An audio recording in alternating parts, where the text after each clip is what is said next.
Olá, chegamos na nossa 10ª parte do estudo sobre qualificações para a liderança na igreja e na 10ª qualificação falamos sobre cortesia ou ser cordato.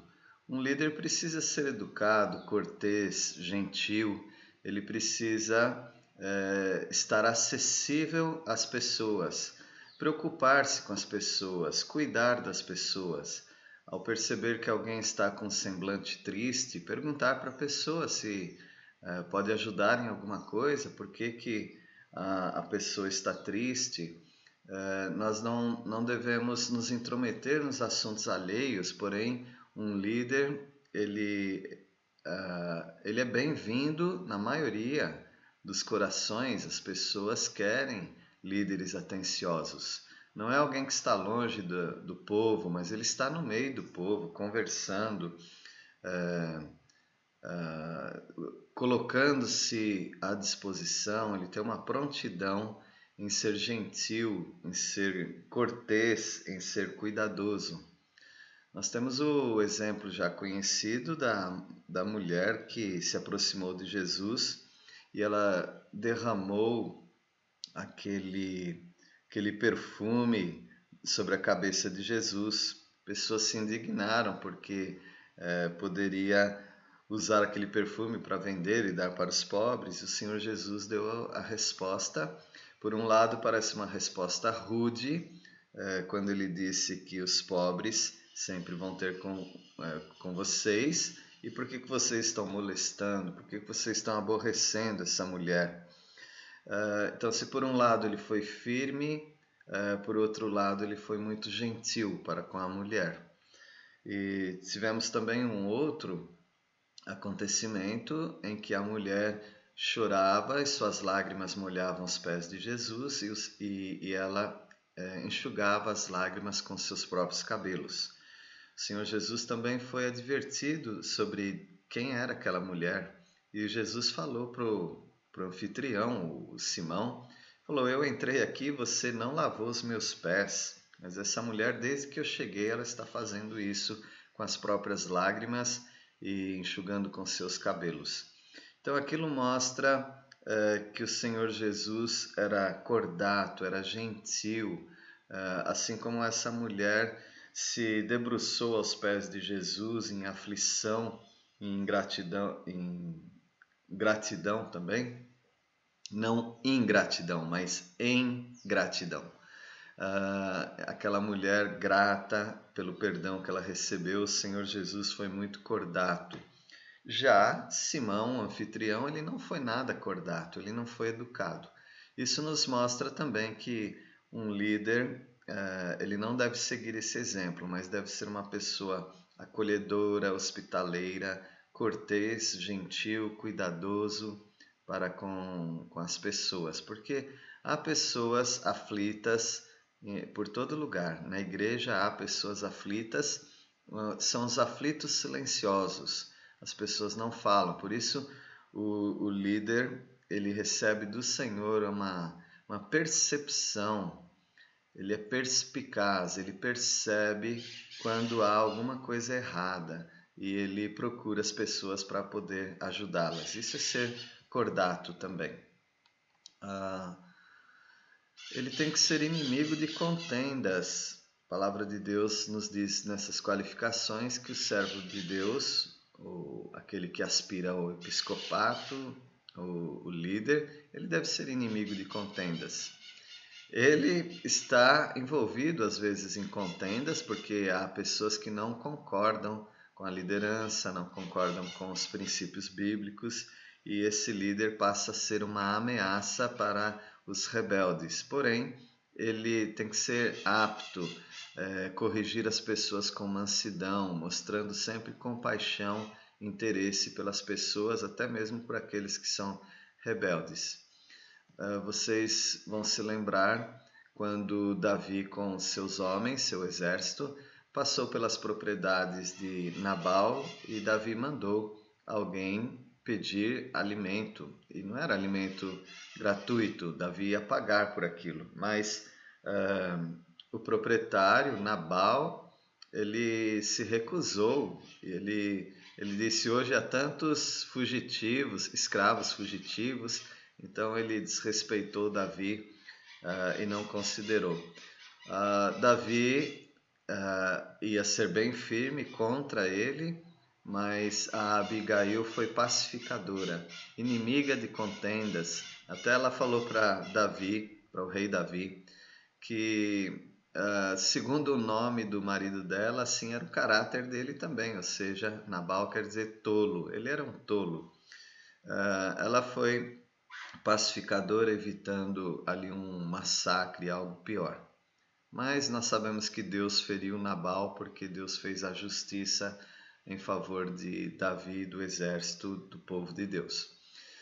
Nós não precisamos nos vingar, nós não precisamos contradizer as pessoas fortemente, nós não precisamos ser amigos de brigas, de contendas, mas inimigo de contendas. Essa é uma qualificação muito importante para aqueles que têm o cargo de liderança, uma vez que receberão acusações injustas algumas vezes, ações não pensadas de pessoas que não têm compromisso com a liderança ou compromisso às vezes nem com a igreja. O líder não pode ser avarento. Por avareza nós entendemos que são pessoas que amam o dinheiro de tal maneira que ele faria quase qualquer coisa para manter ou ganhar dinheiro. O líder, principalmente aquele que é remunerado, reconhecido pela igreja, ele deve ser uma pessoa modesta e uma pessoa simples nos seus costumes, mas também uma pessoa que não seja avarenta. Alguns líderes, infelizmente, eles abusam da bondade da igreja, pedindo para a igreja até aumento das suas ofertas, do seu salário, mais benefícios, e ele se torna quase que um sindicalista dele mesmo. Mas a palavra de Deus mostra que grande fonte de lucro é a piedade com contentamento. Apenas o fato de servirmos ao Senhor já é uma grande alegria, e o Senhor não vai deixar o servo dele passar necessidade. Os crentes de Macedônia eram crentes desprovidos de riquezas, eles eram pobres, mas mesmo assim eles deram para aquelas ofertas que Paulo recolhia para ajudar os crentes necessitados de Jerusalém. Eles quiseram realmente participar daquela bênção e eles deram até além daquilo que eles podiam. Deus os abençoou e eles mostraram não avareza, e aquilo foi um grande testemunho para o apóstolo Paulo. O líder precisa governar bem a casa. Isso é muito simples de entender, porque a igreja é um conjunto de famílias. Então, alguém que sabe lidar com a sua própria família é alguém que terá relativa facilidade em lidar com a igreja, porque se temos filhos teimosos, a igreja também tem pessoas teimosas. Se nós temos dificuldades às vezes no orçamento dentro de casa, a igreja também às vezes terá dificuldade no seu orçamento. Então a maneira como ele cuida da família é a maneira como ele cuidará também da igreja. Por isso trará muita segurança para a igreja termos na liderança bons maridos, bons pais e pessoas que dão uma atenção para a sua própria família, porque ele vai replicar, ele vai reproduzir isso na igreja. Em 1 Timóteo capítulo 3, versículo 4 diz: que governe bem a própria casa, criando os filhos sob disciplina com todo o respeito. Pois se alguém não sabe governar a própria casa, como cuidará da igreja de Deus? Então, é muito importante que ele dê atenção para a família dele. Aqui nós temos também muitas dificuldades de interpretação. Por exemplo, alguns perguntarão: e se alguém tem um filho que é rebelde, ele precisa sair da liderança? Bom, me parece que sim, conforme o texto, porém surgem outras questões. Mas e se esse filho já estiver fora de casa? E se esse filho já for casado? Se esse filho, mesmo não casado, mas fora de casa, adulto, será que ele seria desqualificado por isso? Ah, Algo muito importante é que o próprio líder precisa saber das suas motivações e talvez das suas razões a respeito da sua família. Se ele sinceramente sente que está desqualificado por causa dos seus filhos, nós não devemos argumentar contra e incentivar pessoas que estejam na liderança, sendo que ele próprio se sente diante de Deus qualificado para aquele trabalho. Ah, Numa igreja existem jovens, numa igreja existem pais de jovens e as pessoas são tolerantes até certo ponto. Se pessoas serão corrigidas por causa de filhos rebeldes, certamente aquele que está sendo corrigido será humilde em receber aquilo ou ele contra-atacará o líder, caso o líder tenha filhos rebeldes também, porque ele, principalmente aqueles que não querem receber a instrução de Deus, eles vão reivindicar para si uma justiça, mesmo não tendo essa justiça, mas vão reivindicar baseado na falha do outro. Ou seja, se você tem filhos rebeldes, então não venha falar comigo. Isso pode acontecer, mas nós sabemos que cada pessoa tem a sua própria responsabilidade diante de Deus. E se filhos crescidos, fora de casa, principalmente fora de casa, tomarem seus rumos contrários aos bons princípios cristãos, bíblicos, será que aquele líder terá responsabilidade até quando por ele?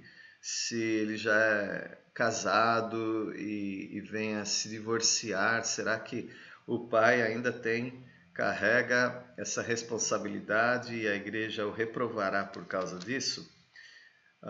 Eu acredito que cada igreja precisa decidir isso previamente e, e deixar as coisas bem claras para que ninguém seja liderado por alguém que ele acha que é um, uma pessoa de um testemunho duvidoso. Então, a palavra de Deus também diz em Tito, capítulo 1, versículo 6, alguém que seja irrepreensível, marido de uma só mulher, que tenha filhos crentes. A palavra crentes é a mesma palavra que conhecemos, fiel ou crente, palavra grega pistis, que quer dizer alguém salvo, alguém que ande na fé. Então, não apenas filhos crentes, mas filhos que não sejam acusados de dissolução. Sabemos que uma criancinha não pratica dissolução, que tem carrega aquela ideia de libertinagem sexual, uma moral duvidosa. Então, uma criancinha não pode ser acusada de dissolução. Então, isso aqui já é para filhos mais crescidos. Sabemos que os filhos do juiz sacerdote Eli, eles se tornaram execráveis, reprováveis, porque além deles serem rebeldes no serviço, no ofício das ofertas, comendo aquelas carnes da panela sem permissão, eles eram também imorais, porque eles se deitavam com as mulheres do povo. Então, eram adultos já. Claro que Eli não era um pastor, um líder da igreja, mas nós podemos simplesmente mostrar que a desqualificação de um filho, ou seja, filhos rebeldes, elas vão refletir na liderança da igreja também. Então, esses filhos não podem ser insubordinados, é o que diz a palavra do Senhor. Cada igreja precisa traçar seus limites em cada caso, para que não haja uma confusão. E eu acredito que os os líderes precisam educar seus filhos nos caminhos do Senhor. Precisam ganhar os seus filhos. Isso vai acontecer, principalmente aqueles que têm filhos pequenininhos. Eles vão ensinar a palavra de Deus, esses filhos vão aceitar o Senhor Jesus Cristo e eles darão um bom testemunho. Por quanto tempo? Ninguém de nós pode dizer quanto tempo que um filho vai ser fiel ou se ele vai se desviar. Mas a igreja precisa estar sensível para estender a mão para pessoas que também têm filhos, como todos daqueles que têm filhos, que sofrem as suas dificuldades. Precisamos tomar muito cuidado para não estigmatizar um líder por causa de um filho que já é adulto, já cresceu, já está cuidando do seu próprio nariz e tomou decisões erradas. Então, o líder, se ele é reconhecido pela igreja, apesar de ter um filho assim rebelde, nós só saberemos diante do Senhor se o Senhor vai julgar essa situação. Mas o Espírito Santo há de esclarecer cada pai líder e cada igreja a respeito de sua liderança. Filipe tinha 4 filhas e elas eram profetisas. Essas filhas, portanto, aprenderam e andaram conforme os princípios que aprenderam em casa, sem se desviar, pelo menos até aquele momento que sabemos, e eram um exemplo. E assim deve ser a família do líder, um exemplo, um referencial para que outras pessoas tenham um porto seguro para falar a respeito de família. Ele não pode ser neófito também. Neófito é a pessoa recém-convertida. Nós vemos lá em Atos capítulo 6 que os homens que foram escolhidos para servirem às mesas, embora eram diáconos, eram pessoas experimentadas e eram pessoas com boa reputação. Em 1 Timóteo capítulo 3, versículo 6 diz: não seja neófito, para não suceder que se ensoberbeça e incorra na condenação do diabo. Então, as pessoas que são neófitas, e neófito é uma palavra dividida em 2 palavras juntadas. Neo quer dizer novo, fito quer dizer planta. Lembram fitoterapia? Cura pelas plantas. Então, seria um recém-plantado. Uma pessoa que tem 1 ano de convertido é uma pessoa muito recente ainda. Quando o apóstolo Paulo fala para os coríntios que eles não deveriam ser carnais, mas maduros, espirituais, ele estava falando para uma igreja onde ele passou ali 1 ano e meio. E depois ele saiu, escreveu aquela carta, eles tinham ali pelo menos 3 anos. Nós podemos calcular, não é algo tão mensurável assim, mas nós podemos dizer que uma pessoa que está numa igreja onde recebe a palavra de Deus em 3 anos é uma pessoa que já pode estar no caminho da maturidade e já pode assumir funções. Claro que ele ainda vai crescer em mais maturidade, mas assumir funções mais de liderança na igreja.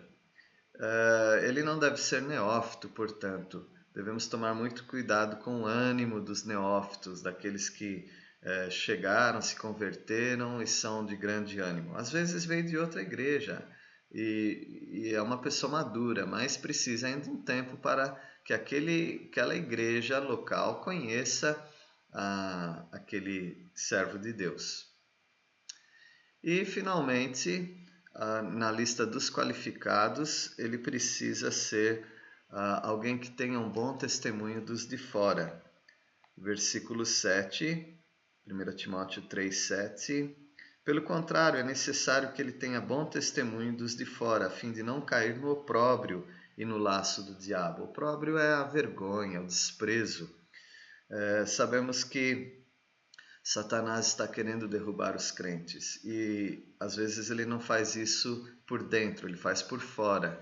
Dentro da igreja a pessoa se mostra bem irrepreensível, mas fora da igreja algumas vezes Algumas pessoas têm um caráter duvidoso. São pessoas violentas no trânsito, xingam, falam palavrão, são pessoas desonestas nos negócios, são pessoas que não pagam, são pessoas que cobram ou tiram vantagem de pessoas financeiramente e de outras maneiras. Às vezes é uma pessoa imoral, às vezes é um beberrão. E tem certas práticas que a igreja não tem condições de saber, mas os incrédulos sim, fora. E facilmente, ou não tão facilmente, mas o Espírito Santo pode mostrar situações em que pessoas não estão dando um bom testemunho fora. É muito importante andar dentro da lei. Por exemplo, nós não deveríamos incentivar nossos filhos a morarem no exterior de modo ilegal. Nós não deveríamos burlar documentações, nós não deveríamos subornar agentes ou pessoas, nós não deveríamos andar com documentação do carro irregular, nós não deveríamos dirigir um carro sem uma carteira de motorista, não deveríamos andar de qualquer maneira que seja irregular, nós não deveríamos burlar as leis civis, nós devemos fazer todas as coisas de maneira correta. Isso é um bom testemunho para as pessoas de fora, elas são atraídas através de crentes que andam com o Senhor. Jacó, no Egito, ele deu um bom testemunho. Inclusive, quando da morte dele, os próprios egípcios choraram, porque eles viram em Jacó um homem que amava o Senhor. Assim também como José, não é? Então, as pessoas do mundo, elas precisam dar um crédito para aqueles que andam com o Senhor. E eles sabem fazer isso. E eles sabem também criticar aqueles que não andam com o Senhor. Essas foram as 15 qualificações que estudamos e Deus os abençoe. No próximo estudo, já no final do nosso estudo, vamos fazer uma conclusão com alguns pontos para nós pensarmos também e fecharmos esse assunto. Deus os abençoe.